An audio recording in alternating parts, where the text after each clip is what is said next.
What's up, everyone? This is Minnie coming at you with a great game that I had in my Rupprecht while playing Ranked.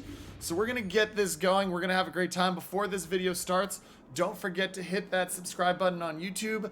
Make sure to like the video, leave me a comment to help me keep making more great content.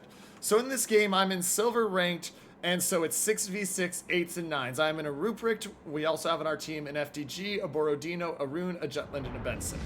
As the game starts, my first thoughts are FDGs cancel out Borodino because radar is better than Bismarck, and I like me over Georgia, so I say we have the advantage on battleships.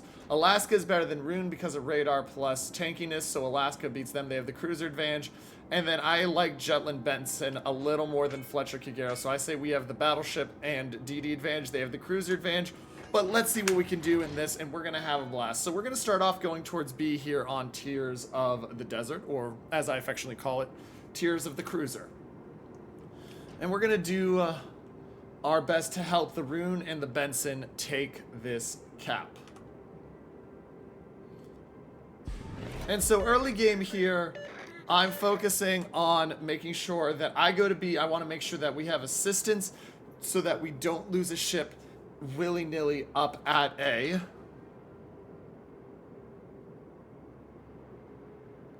And then we're going to head into B. So we got the Borodino and the FDG cutting up to help the Jutland at A. We know that they have something in C, so that's one of their DDs, we believe at this point, in C. And we're going to push because we got a Benson to spot for us. Still not anything major. We know now that they have a DD up at A. Jutland needs to be very careful because of the fact that there is an Alaska that is unspotted. So Jutland runs into the Fletcher. And as we watch this, we're watching the fight. And Jutland, we're going to watch in to see, hope he doesn't take some torps. But he is getting absolutely smacked. And so he has to dodge the torps. And then he can execute the turn. But the problem is, as we're watching, he's just getting absolutely rocked. And so already down to 6,000, and we're only 3 minutes into the game. He's got a Fletcher trying to kill him. And this is just, honestly, this is a misplay from him. Like, you should never be that far up without support when you don't have most of their team spotted. Because he's up here.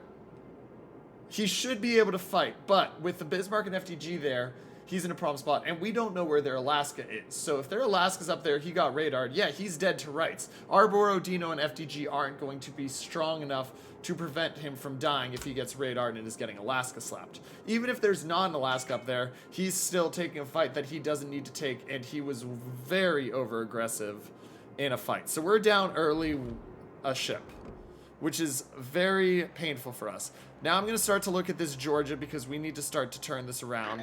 And so I want to pop the Georgia. I do make a slight mistake there. My shots, I should have hesitated on the shots and because I started to see the Alaska pop in instead of clicking and switch to the Alaska. But now that I know the Alaska's over there, I'm going to proc secondaries onto their Alaska. And we're going to play defense. We're also going to look at that Kagero that's cutting back, and we're going to go to work and challenge on him because he is a threat.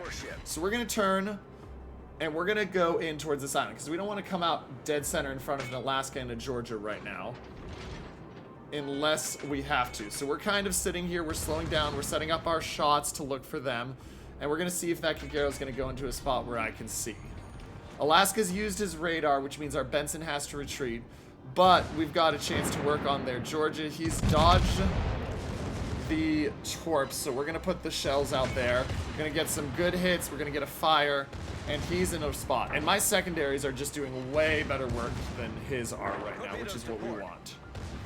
And we're gonna cut this way, and this is where I say I consider my second mistake to have happened, that I didn't assume the Kagero could have been torp dropping me when he was there. I should have had my hydro going in case the Kagero tried to drop torps. I get lucky in that the Kagero isn't accurate in his torps, or they don't have the range, so I survive. I also turned too much to get the Georgia, but it does pay back off because I take the 20,000 damage hit, and I'm smashing the Georgia. So, we've now lost 2 ships. So at this point, we're down 90,000 health. We're down 200 points. I've almost got their Georgia dead to rights, but we got a Kagero proccing. And now I'm going to Hydro so I know where that Alaska is. And we're going to work on that Georgia and just let our secondaries go because we've got the health. We see the Alaska is starting to come out, so we're going to turn and we're going to prep for the Alaska because I want to smack the Alaska. I'm thinking about torping him, but I don't have the angle to torp it, and unfortunately, I'm getting burned. And so double fire means that this is a painful spot, but I'm saying, you know what? I'm going to go right around. So I've got the Georgia at 10k, and I've got an Alaska here at almost full health.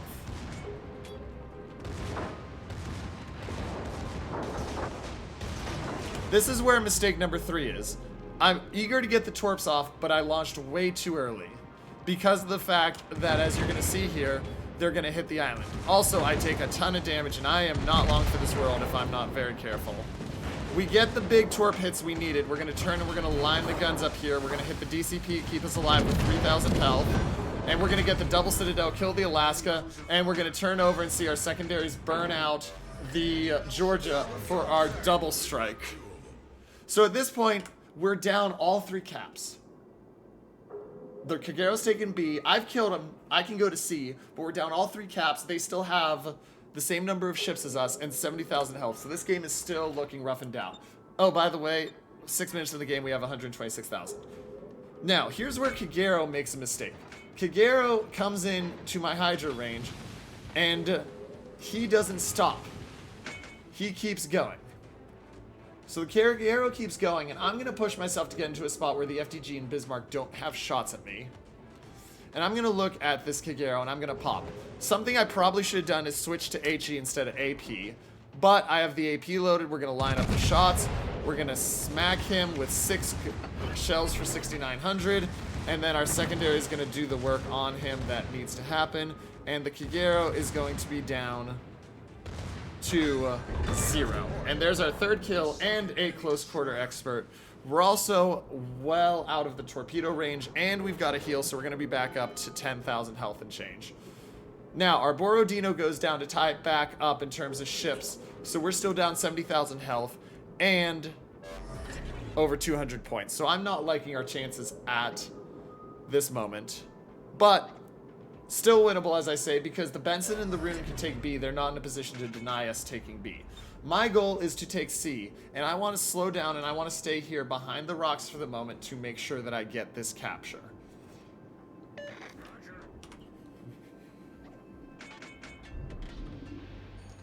Of course, with a Benson and a Rune, you can use smoke and kiting to burn down. Rune is going to be able to do that. And we're going to push forward now that we got the cap, and we're going to look for where that Fletcher is, because we haven't seen him in forever. So we're trying to figure out, where did that Fletcher go? Why can't I see him? What is going on? And now we're detected, so I know that the Fletcher is coming towards me, but I have a minute until I have Hydra, which is a problem. And I still only have 11,000 health and change. We got 2 caps, though, which is going to put the victory back towards us. Or slightly them. I don't remember off the top of my head. I'd have to do my math. We're at 400 points, so we're going to get 600 points in the time. They get 300, so they still would have won slightly at this point, so we need damage. And I know that I'm getting spotted, so that's why you're seeing me start to do this wiggling maneuver, especially with the smoke popping up. I want to make sure that I'm not getting torqued. So I was going to turn right, but with the Fletcher smoking up, we're going to turn and we're going to push into him because we want to give him no easy window to get torps on us because we don't have the health pool to take torps right now. So we get to 20,000 and change, and we see the Fletcher, so we're going to line the shells up on him. We switch to the HE. We get the 3 hits, 3,500, which also gets us our high caliber. And we're going to push in directly on him. Downside of taking those shots is that because he's not dead there, I'm in a world of hurt. And the other downside was that I thought I was going to take torps, but fortunately, I just had the lineup right that I did. And we got our 4th kill and 144,000 damage. Now I've got to watch out for the fact that I'm under 10k health permanently, and I got an FDG right there in front of me trying to smack me. And he really wants my booty, and there's no way for me to dodge. So I'm going to keep angling, keep my nose into him, because I am down to very little health, and I'm going to try to stay dark here, but I'm not going to be able to because of the fact that he comes back around. So he throws the shells out on me, and he is going to get me, though I trade back a little bit more damage onto him, which is really nice, to get me to just over 150,000 damage. This point, I feel really good about our chances because we win on time, as I just posted, but they need to be careful not to die. And this is where I got really angry at our rune, because our rune should never have pushed through this gap, because he's just going to take damage and focus, and he's not pushing through for any good reason. And the Benson scares the crap out of me because of the fact that the Benson gets spotted. He gets the torps out, but he gets spotted. And you can see me frantically typing, "Stop shooting, we win on time, stop shooting," as he's being very lucky he's not taking more damage. Now, Bismarck turns into these torps, which is beautiful, which means he didn't have anything to detect them, because he is going to take 4 torps, which is going to drop him down to under 10k. And with those shells, we will see as soon as the Benson comes around that he is well under 10k, and the permafire means that he is in a very rough spot. Oh wait, sorry, that wasn't the permafire yet. He had taken the fire, so he DCP'd, so he's in a position to get permafired, but he's healing. And so our rune is trying to hit him for that again. He's counteracting the healing, but he's not yet set him on fire. And so we just continue to watch here. Bismarck has healed up, but now the shells are coming in, and we're just waiting for that fire, because he's under 10k, though our rune is getting absolutely smashed by secondaries and main guns. He does get the permafire there, which we're very happy about, because I'm saying that's going to burn that man down to sub 5k, sub 4, 3k, and depends on his shots. And the shots are coming in, and at this point I'm like, okay, Bismarck is dead. Even if Rune dies, we still win, is my thought at this point. So Bismarck goes dark, and I'm waiting for Bismarck to die, because I'm like, you gotta die, you gotta die, you gotta die. Rune starts putting shells back out at the FDG, and so I'm going to tell the Benson here that if he kills the Bismarck, and the Bismarck already died, he needs to go dark. So the Benson's job is just to go dark. We win even if they kill our rune. The FDG is getting smashed, and the Benson should take the cap and just go dark. Now, in what will give me an absolute heart attack, the Benson decides, you know what, after I cap, I'm going to turn in. And I don't understand this decision at all. This is the worst decision you can make in this situation, guys, because you win even if you lose the cap. The only way we don't win is if he gets killed. And so the Benson sees the FDG, and instead of cutting out and running away, he starts turning in. And this is where I'm freaking out, because I'm like, why are you turning in? Why are you turning in? And fortunately, he only turned in to drop torps. And then the FDG turns, and we're going to see that he is not going to get those torps to kill him before we point it out. But overall, 150,000, double strike, high caliber, secondary kill. 4 out of 5 ships that we killed dead by me, and over 2,200 base XP. Excellent game. Hope you guys enjoyed this one. Don't forget to hit that subscribe button and make sure to like the video. Let me know what you thought about this battle and where I could have done better in the comments down below. This is Minnie, signing off.